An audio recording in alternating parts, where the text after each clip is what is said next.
그렇다면 인체 면역 체계는 바이러스로부터 우리의 몸을 어떻게 보호할까요? 우리의 몸은 바이러스와 같은 병원체가 침입하면 표피세포에서 산성물질, 병원균 분해 효소 등을 분비해 초도 방어막을 형성합니다.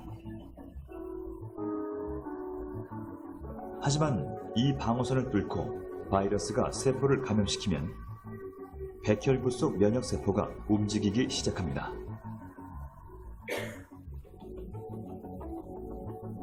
다양한 면역세포는 각각 다른 역할을 하며 바이러스에 대항하는데요. 먼저 대식세포는 인체에 침입한 바이러스를 먹어치웁니다. 이때 사이토카인이라는 물질을 분비해 발열과 염증 반응을 일으키죠. 자연 살해세포라 불리는 NK세포는 바이러스에 감된 세포가 스스로 죽게끔 유도하는데요. 여기까지를 1차 면역 반응 또는 선천 면역이라고 합니다. 만약 1차 면역 반응이 실패하면 면역체계의 사회부 역할을 하는 T세포 중 일부는 바이러스에 감염된 세포를 죽이고 일부는 바이러스를 제거할 항체를 만들도록 지시합니다. 이때 반응한 B세포는 항체를 만들고 항체는 바이러스를 공격하는데요. B세포는 이 바이러스를 기억해 두다가 같은 바이러스가 침입했을 때 더 빠르게 대응할 수 있도록 하죠. 이를 2차 면역 반응 또는 후천 면역이라고 합니다.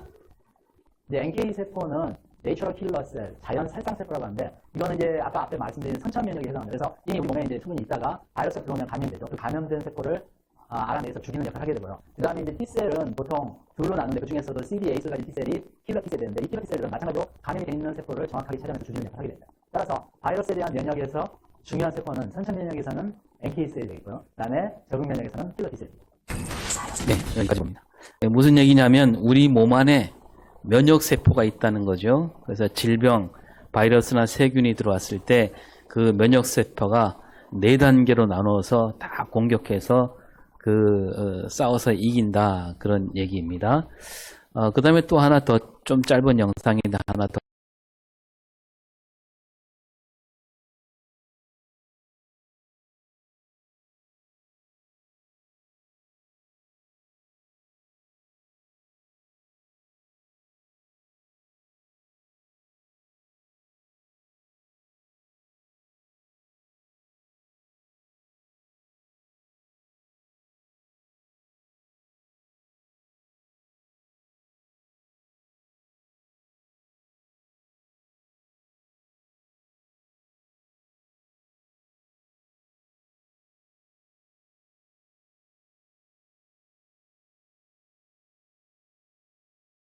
보겠습니다.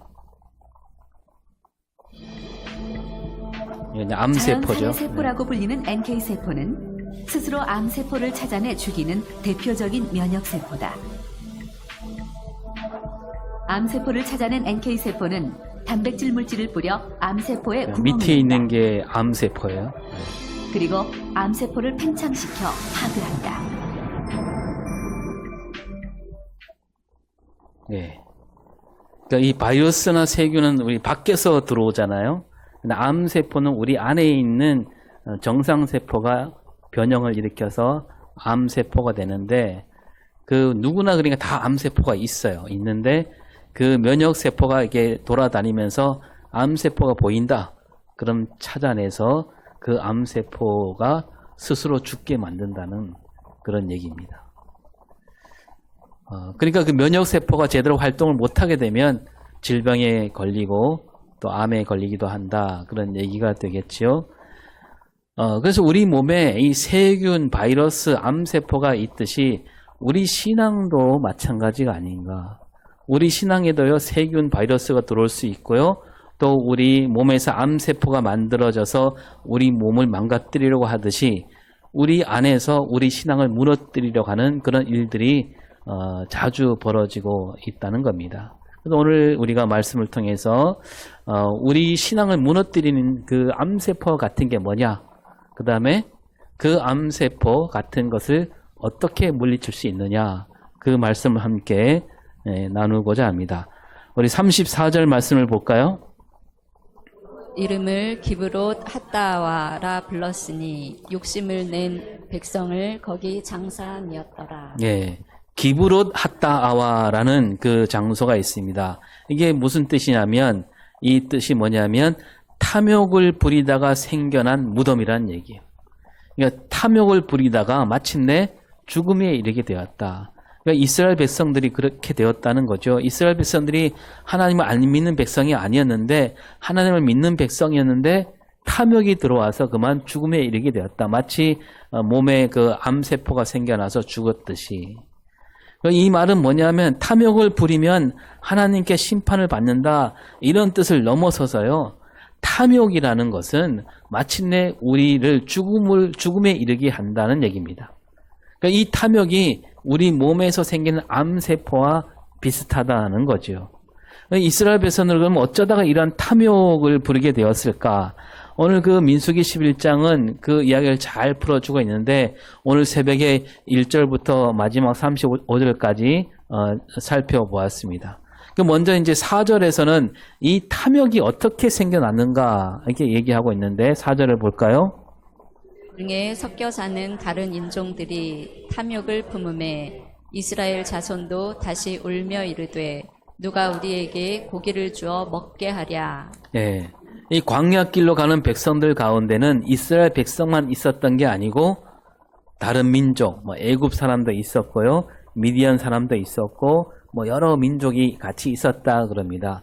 그러니까 마지막에 마지막 재앙 때 양의 피를 바르잖아요. 근데 그걸 보고 덩달아 따라한 사람들도 있었겠지요. 그러면서 하나님 정말 전능하신 하나님을 눈으로 보고 따라온 사람들이 있었다는 겁니다.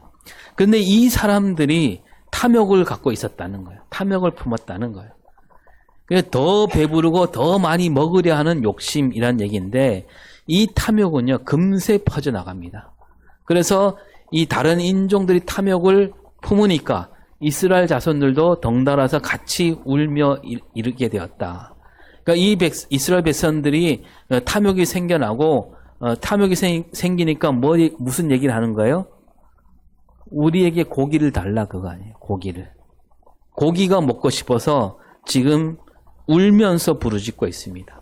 그러니까 우리가 여기서 보면 뭐냐면 배가 고파서 울며 부르짖는다 이게 아니라 고기가 먹고 싶어서 울며 부르짖고 있다는 겁니다. 그래서 우리는 여기서 탐욕이 뭔가라는 것을 보게 되는 거죠.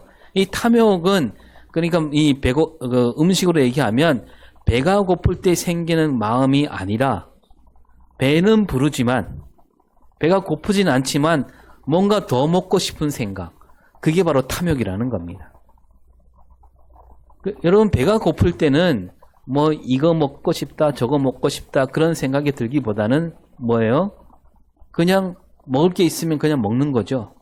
네. 뭘 먹어야만 나는 배가 부르다 그게 아니라 먹을 게 있으면 먹게 되는 거예요. 그런데 가만히 있다가 갑자기 삼겹살이 먹고 싶다라거나 국수가 먹고 싶다 이런 생각이 든다면 그건 배가 고픈 게 아니랍니다. 그 뭐예요? 흔히 그걸 가짜 배고픔이라 그래요. 이 뇌가 그렇게 시키는 겁니다. 말하자면 탐욕이 되는 거죠. 그래서 여러분은 어느 날 갑자기 떡볶이가 먹고 싶다, 라면이 먹고 싶다, 저도 그럴 때가 많은데 이런 생각이 들면 생각을 잘 바꿔야 돼요. 내가 지금 배가 고파서 그 생각이 나는구나. 그게 아니라 그런 게 먹고 싶다면 이 내 몸이 살이 찌고 싶어하는구나. 그렇게 바꿔야 되는 거예요. 식탐이에요. 탐욕입니다. 이스라엘 백성들은 배가 고파서 우는 게 아닙니다. 이 이스라엘 백성들에게 지금 하나님께서 날마다 뭘 내려주시고 있어요? 만나를 날마다 내려주시고 있습니다. 그리고 만나를 내려주시되 모자라지 않게 넘치지 않게 내려주셨죠. 그런데 지금 이스라엘 백성들은 막 울고 있는 거예요. 배가 고픈 양. 울며 부르짖고 있습니다. 그러면서 뭐라고 말하냐면 5절을 볼까요? 그가 애굽에 있을 때에는 값없이 생선과 오이와 참외와 부추와 파와 마늘들을 먹은 것이 생각나거늘. 자기들이 애굽에 있을 때 이걸 떠올리는 거예요. 생선 먹은 거, 오이, 참외, 부추, 파와 마늘 그거를 어떻게 먹었다고요? 값없이 먹었다. 그러면서 6절에서 뭐라고 합니까? 이제는 우리의 기력이 다하여 이 만나 외에는 보이는 것이 아무것도 없도다. 예.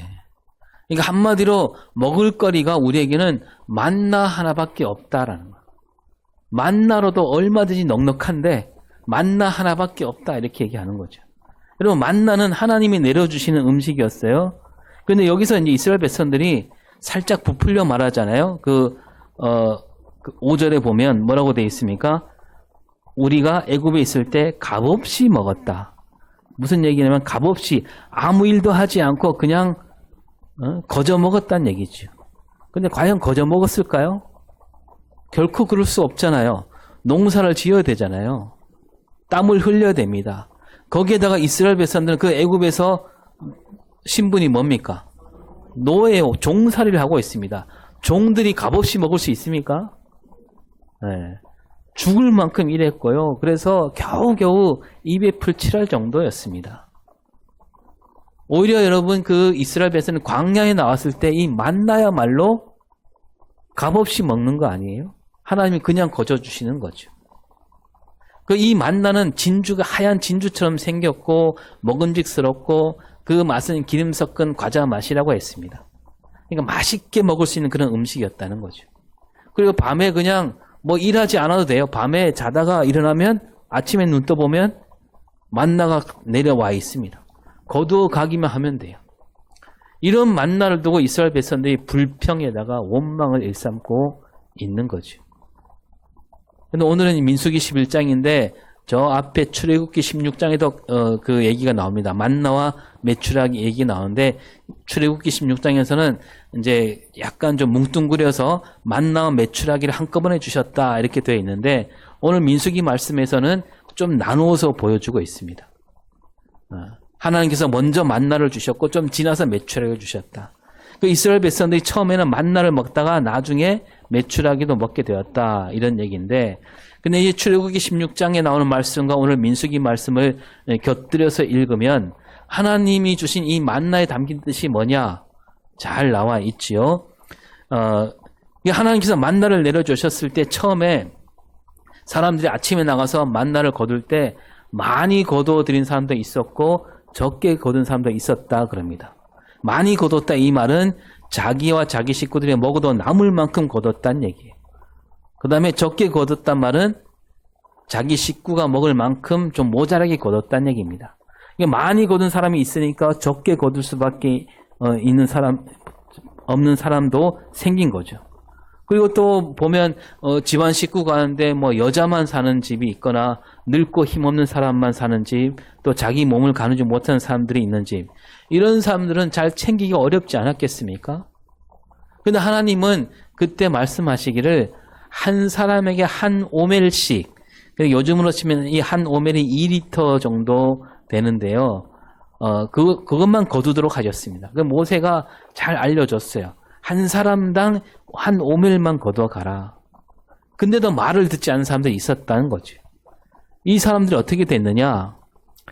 출애굽기 16장 20절에 나옵니다. 시작. 그들이 모세에게 순종하지 아니하고 덜어는 아침까지 두었더니 벌레가 생기고 냄새가 난지라. 예. 오늘 우리 식구가 먹을 만큼만 거두는 게 아니라 더 걷어갖고 또 다음에 먹으려고 했던 사람들. 근데 그 다음날 일어나 보니까 그 만나는 먹을 수 없는 음식이 되고 말았다. 음식물 쓰레기가 되고 말았다는 거죠. 그리고 예수님이 우리에게 가르쳐주신 기도가 있잖아요. 그 기도를 우리가 주기도문이라고 하는데 마태복음 6장 11절에 뭐라고 되어 있습니까? 오늘 우리에게 일용할 양식을 주시옵고. 네, 오늘 우리에게 일용할 양식. 그러니까 먹을 양식을 주십시오. 그렇게 기도하지 않고 일용할 양식입니다. 넉넉한 양식이 아니라 오늘 먹을 양식, 하루 먹을 양식. 그럼 내일 먹을 양식은 어떻게 해야 됩니까? 이 말 속에서 내일 먹을 양식은 하나님께 맡긴다는 얘기잖아요. 그래서 마태복음 6장 34절에 뭐라고 되어 있습니까? 그러므로 내일 일을 위하여 염려하지 말라. 내일 일은 내일이 염려할 것이요. 예. 따라서 예수님이 가르친 이 기도, 일용할 양식을 주셨고 이 말은 내일은 하나님께 맡겨드린다는 뜻이 담겨 있는 거죠. 그리고 이 일용할 양식이란 말은 우리 욕심을 다스려 달라, 탐욕을 다스려 달라 그런 기도가 되는 겁니다. 사람 욕심이 끝이 없잖아요. 여러분 사람마다 그릇이 있다고 치면 하나님께서는 그 그릇에 채워주십니다. 그런 뜻으로 했는데 그러면 정말 이 사람들이 자기의 필요한 것만 남기고 남을 도와줄까요? 하나님이 채워주시면 어떻게 합니까? 사람들이. 그 그릇을 딱 채워주시면 그 다음날은 더 큰 그릇을 만들어 오는 거 아니겠어요? 더 큰 그릇을 갖고 와서 받아가는 거예요. 그러니까 일용할 양식 이 말은 지나친 욕심, 탐욕을 부리지 않게 하옵소서 그런 기도가 되는 거죠. 우리 안에 늘 그런 마음이 생긴다는 겁니다. 근데 그 내가 누군가 욕심을 부리게 되면 다른 누군가는 어려움을 겪게 되어 있습니다. 그래서 그 욕심을 내려놓고 많이 가진 사람, 먼저 거둔 사람들이 미처 거두지 못한 사람을 도와주는 그런 세상을 예수님이 말씀하시는 거죠. 그런 세상을 가리켜 예수님이 하나님 나라라고 말씀하시는 겁니다. 일용할 양식을 주셨고 이 기도는 탐욕이 없는 나라, 하나님 나라를 이루리라 그런 마음을 담은 그 탐욕을 다스린 기도가 된다는 거죠. 예수님이 가르쳐주신 기도가 바로 예수님이 그 옛날 만나를 내려주신 그 하나님의 뜻을 담고 이 기도를 우리에게 가르쳐주고 있는 겁니다.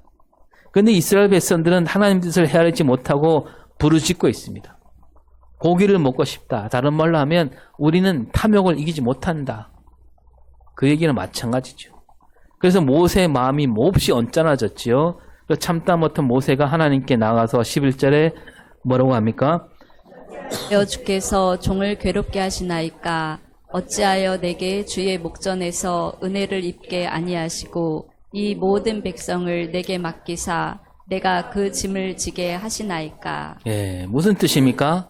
하나님은 어떻게 이런 백성들을 나에게 맡기셨습니까? 내가 맡기가 너무 버겁습니다. 그거죠. 그 민수기 11장 그 앞에 1절부터 4절 보면 거기도 또 이스라엘 백성이 막 악한 말로 원망을 퍼부었습니다. 그래서 혼이 나고 다시 이제 그 하나님께서 또 그 진노를 거두셨는데 금방 또 이렇게 하고 있는 거예요. 그러니까 이 모세가 정말 참다 이제는 도무지 못해 먹겠다 그거죠. 그러면서 심지어 15절에서 뭐라고 합니까? 내게 이같이 행하실진대 구하옵나니 내게 은혜를 은혜를 베푸사 베푸사 즉시 나를 죽여 내가 고난당함을 내가 보지 보지 않게 않게 하옵소서. 그러니까 이런 백성을 데리고 이제 도무지 광야 길을 갈 수가 없다.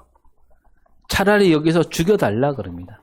그러니까 모세가 얼마나 힘들고 괴로워하는지 넉넉히 느낄 수 있는 구절이죠. 그래서 하나님께서도 그 모세의 마음을 헤아리십니다. 그래서 하나님이 두 가지를 말씀해 주시는데 하나는 모세 혼자 모든 짐을 지기 어려우니까 함께 백성을 이끌 사람을 모으라. 장로와 지도자가 될 만한 사람, 나이가 지긋한 사람 70명을 모으라고 하십니다. 그들과 함께 백성을 이끌어 가라. 그리고 또 하나 내가 고기를 먹게 해주겠다. 고기를 먹게 하다 아주 실컷 먹게 하신다. 이렇게 얘기하죠. 19절에 뭐라고 되어 있습니까? 이틀이나 닷새나 열흘이나 20날만 먹을 뿐 아니라. 네, 그러니까 어쩌다가 한번 뭐 가끔 고기를 먹게 하는 게 아니다 이거죠. 그러면서 20절에 뭐라고 되어 있습니까?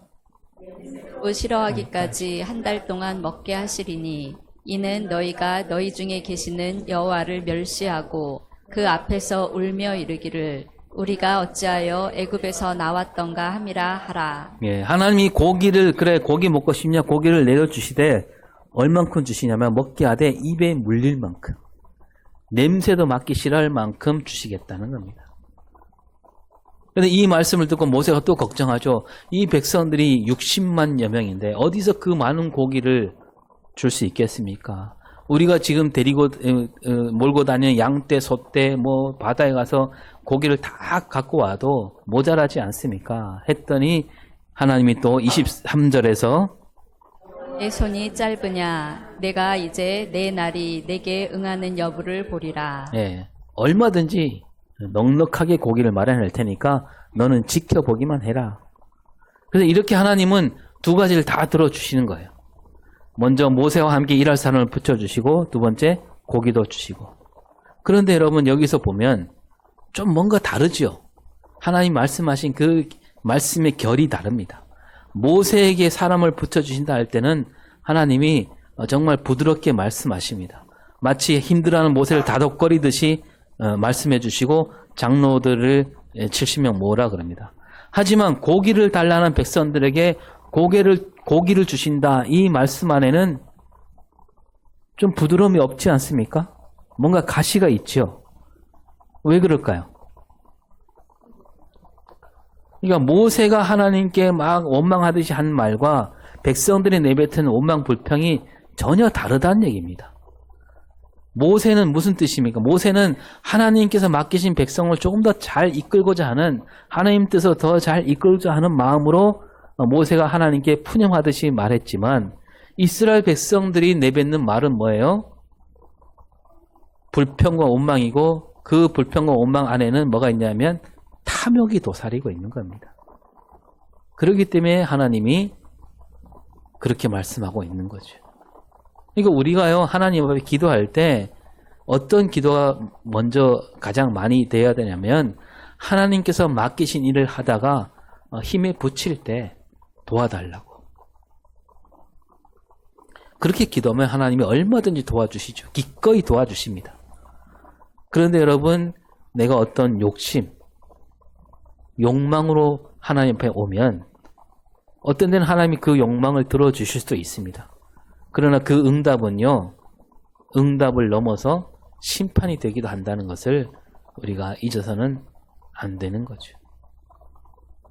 그러니 모세가 70인을 모으니까 하나님이 그 70명에게 하나님이 영이 임하게 하십니다.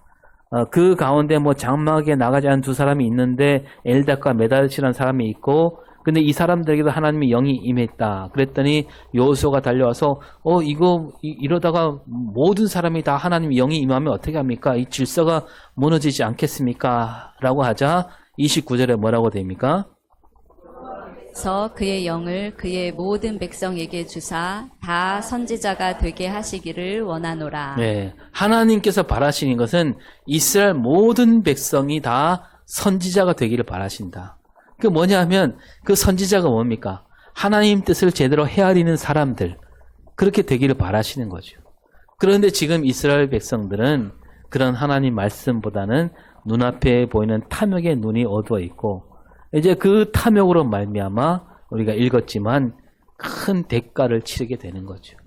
하나님이 먼저 막 바람을 불게 하시는데, 여러분 여기서 나온 바람은요, 아까 읽었죠. 31절에 여호와께서 나오는 바람, 이 바람이란 말과 앞에 하나님의 영, 이 말은 같은 단어예요. 루아흐라는 단어입니다. 그러니까 성령이 하나님께서 바람을 불게 하셔서 메추라기를 이스라엘 백성을 진영에 떨어지게 해서 정말 실컷 먹게 하십니다. 그 백성들이 나와서 막 좋아서 그냥 거두고 해서 막 굽고 뭐 삶고 해서 먹습니다. 그러다가 그들은 어떻게 됩니까? 그 자리에서 죽게 됩니다. 탐욕을 부린 백성들은 이렇게 된다는 거죠. 다시는 이걸 잊지 말라는 뜻으로 기브롯 핫다와 이름 붙이게 되죠. 여기가 탐욕을 부리다가 생긴 무덤이다, 그겁니다. 탐욕은 곧 죽음을 가져온다, 그거죠. 그래서 여러분, 신약 성경에 넘어와서도 탐욕이 얼마나 큰 죄인가 곳곳에서 나타나고 있습니다. 바울이 골로새서 3장 5절에서 뭐라고 합니까? 땅에 있는 지체를 죽이라. 곧 음란과 부정과 사욕과 악한 정욕과 탐심이니 탐심은 우상 숭배니라. 예, 이 땅에 있는 지체, 이 말은 사람들이 저지른 죄악들을 가리키는데 음란, 부정, 사욕, 악한 정욕, 탐심, 이런 것들을 죽이라. 아예 싹을 도려내라 그럽니다. 그러면서 뒤에 한마디 붙이는 게 탐심은 우상 숭배다, 이 말을 덧붙이고 있습니다. 탐심이 뭡니까?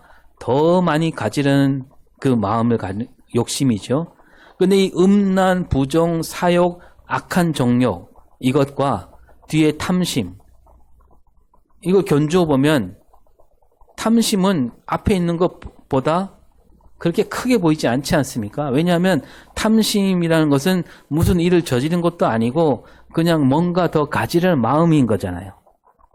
근데 그거는 그냥 이렇게 여기에 끼지 않아도 되는데 바울은 뭐라고 하냐면 이 탐심을 죽여야 한다. 그러면서 이 탐심이 바로 뭐라고요? 우상 숭배다 이렇게까지 말합니다. 탐심이 우상 숭배. 이 골로새 교회 안에 그런 사람들이 있는 거죠. 더 많이 가지려고 애를 쓴 사람들. 예수를 믿으면서도요. 믿음을 기회로 삼아서 믿음을 빌미로 해서 이것도 갖고 저것도 가지라는 거예요. 그러니까 뭡니까? 저 하늘나라 소망, 하나님 나라 소망만 가지는 게 아니라 이 땅에서도 그냥 편하게 살려고 하는 그런 욕심. 다 가지려고 하는 거예요. 그게 바로 탐심이고, 그 사람들은 뭐 나는 하나님 나라 소망도 갖고 있다. 이게 뭐, 그러니까 나는 이게 뭐 죄가 되겠느냐. 단지 이 땅에서도 좀 더 하나님 은혜를 받아서 더 편하게 살면 좋지 않느냐. 그 죄로 여기지 않는 사람들이 많은 겁니다. 근데 바울은 탁 찔러서 말합니다. 이런 탐심이 바로 우상숭배다. 야고보서 1장 14절 15절은 뭐라고 되어 있습니까? 즉 각 사람이 시험을 받은 것은 자기 욕심에 끌려 미혹됨이니 욕심이 잉태한즉 죄를 낳고 죄가 장성한즉 사망을 낳느니라. 야고보도 그렇게 말합니다. 시험, 모든 시험은 어디서 비롯된다고요? 욕심에서 나오는 거예요. 욕심에 끌려가는 사람들에게 시험이 다가오게 마련이고 그 시험에 들게 된다는 겁니다. 그래서 다시 말하면 그 어떤 악한 세력, 악한 기운은요. 그런 욕심을 틈타고 들어오는 겁니다. 그래서 욕심을 비우면 시험이 와도 그냥 넘어갈 수 있는 거예요. 그 욕심으로 말미암아 시험이 오고 시험에 들게 되고 죄를 짓게 되고 그러다 보니까 욕심이 뭐를 낳아요? 죄를 낳고 죄가 사망을 낳고 그러니까 모든 죄와 죽음이 어디부터? 욕심에서 나온다는 겁니다. 모든 죄가 욕심에서 비롯됩니다. 하나님을 제대로 믿는다면 여러분 욕심, 탐심이 생기기 어렵지요. 왜냐하면 하나님이 다 알아서 해주신다. 이 믿음. 그 믿음이 있으니까 내가 뭔가 더 가지려는 마음 생기지 않아도 되는 거죠. 근데 하나님을 믿으면서도 더 가지려는 마음이 생긴다. 이 말은 뭐냐 하면 하나님을 제대로 믿지 않는다는 거죠.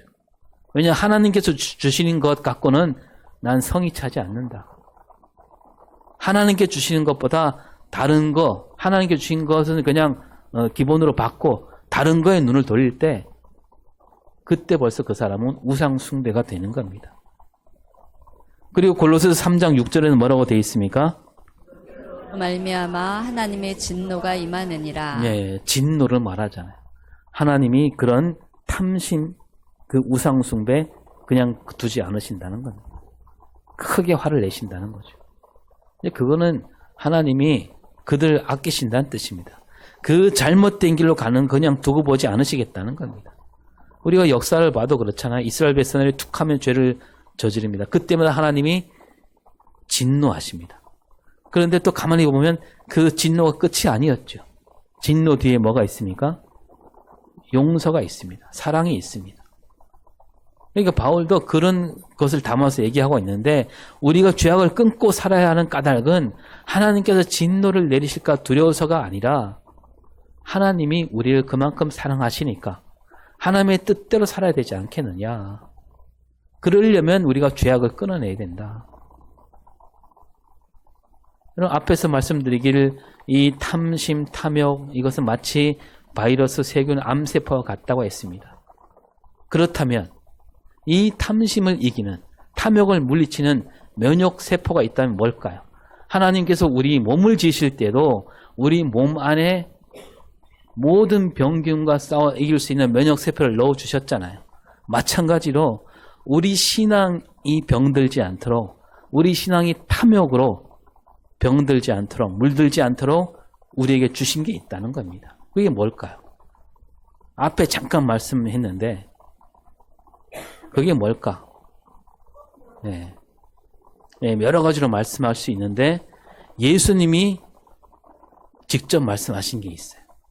누가복음 12장에 보면 어떤 사람이 예수님께 찾아옵니다. 이 사람이 유산 문제로 막 다툼이 있고 힘들어했던 겁니다. 우리 형이 유산을 나눠주지 않으니까 몹시 괴롭습니다. 근데 그러면 사실 율법 교사나 제사장이 가면 되는데 이 사람 생각에는 예수님이 훨씬 더 똑부러지게 말씀해 주시리라 그런 생각에 예수님을 찾아왔잖아요. 그때 예수님이 뭐라고 말씀하시냐면 나는 너희들 재산 문제 그런 거 판가름한 사람이 아니다라고 하시면서 누가복음 12장 15절에 뭐라고 되어 있습니까? 모든 탐심을 물리치라. 사람의 생명이 그 소유에 넉넉한 데 있지 아니하니라. 예, 여기서 탐심을 말씀하고 있잖아요. 탐심을 물리치라. 그러면서 생명을 말합니다. 그러니까 탐심으로 생명을 잃게 되기도 한다. 그거죠.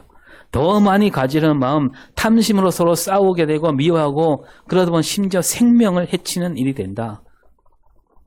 아무리 더 많이 가져본들 그것이 생명을 살리는 일에는 결코 도움이 되지 않는다. 오히려 생명을 저버리게 되고 하나님을 멀리하게 된다 하면서 바로 뒤에 비유를 어리석은 그 부자 비유를 말씀하잖아요.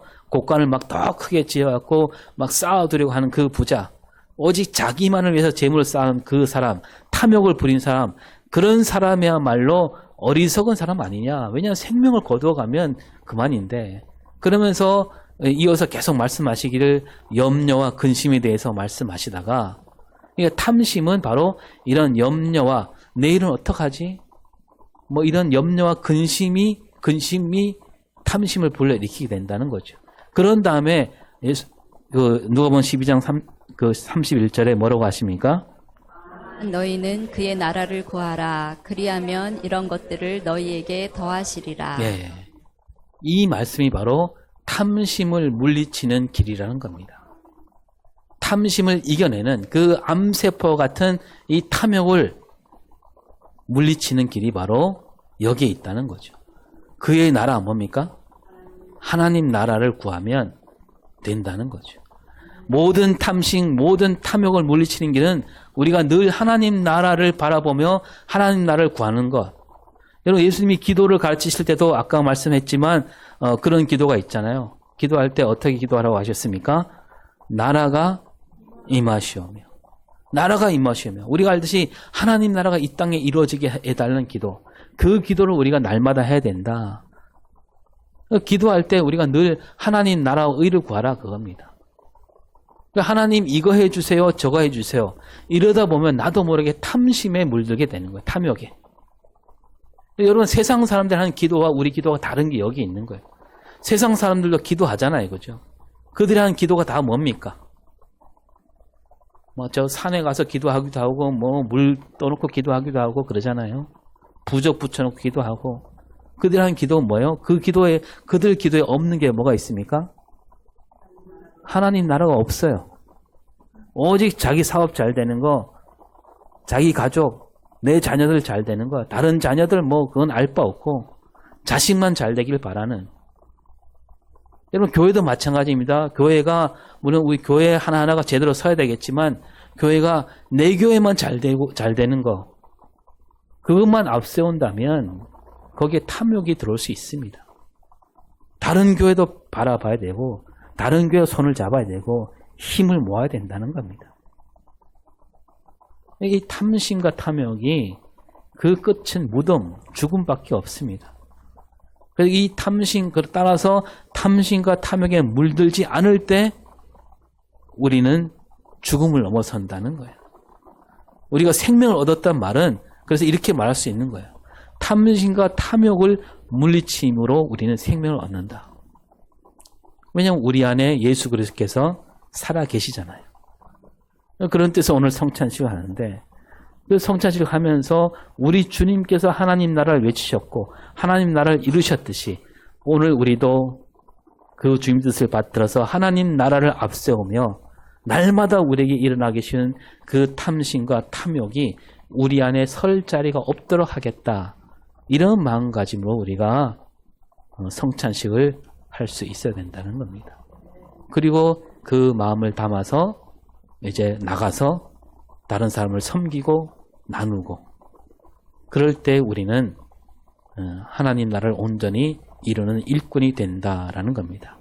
이런 마음을 담아서 이제 성찬에 참여하도록